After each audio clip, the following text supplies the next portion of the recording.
শয়তান ও জিন থেকে বাঁচার জন্য বা আল্লাহ তাআলার কাছে আশ্রয় প্রার্থনা করার জন্য চতুর্থ আরেকটি আমল হলো সূরা আল বাকারা পাঠ করা।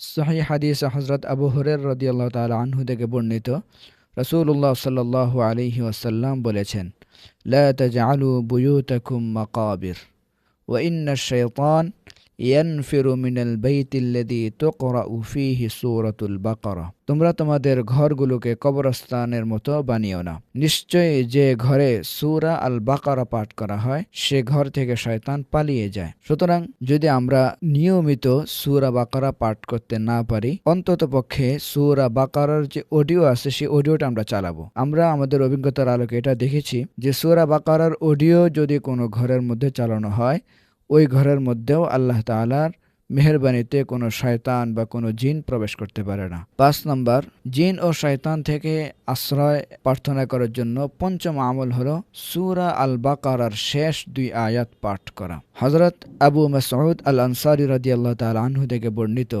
রাসূলুল্লাহ সাল্লাল্লাহু আলাইহি ওয়াসাল্লাম বলেছেন, যে ব্যক্তি রাতে সূরা আল বাকারার শেষ ২ আয়াত পাঠ করে তার জন্য যথেষ্ট হবে, এটাই তার জন্য যথেষ্ট হবে। অর্থাৎ যদি কেউ রাতের বেলা সূরা আল বাকারার শেষ ২ আয়াত পাঠ করে তাহলে সারা রাত এই ২টা আয়াত তাকে সমস্ত প্রকার শয়তান, জিন এবং অশুভ লক্ষণ থেকে হেফাজত করবে। আরেকটি হাদিস নু'মান ইবনে বাশির রাদিয়াল্লাহু তাআলা আনহু থেকে বর্ণিত।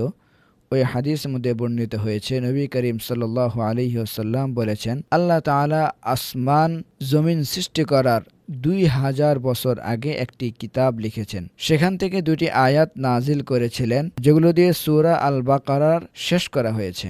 যদি কোনো ঘরে এই ২ আয়াত ৩ দিন পড়া হয় তবে সেখানে শয়তান অবস্থান করতে পারে না। সুবহানাল্লাহ। সুতরাং আমাদের উচিত প্রতিদিনই যেন আমাদের একটা আমলের মধ্যে বা আমাদের একটা অভ্যাসের মধ্যে পরিণত হয়ে যায় যে রাতে ঘুমানোর আগে অবশ্যই সূরা আল বাকারার শেষ ২ আয়াত আমরা তেলাওয়াত করি, এবং এটা যেন আমাদের দিয়ে কখনো ভুল না হয়।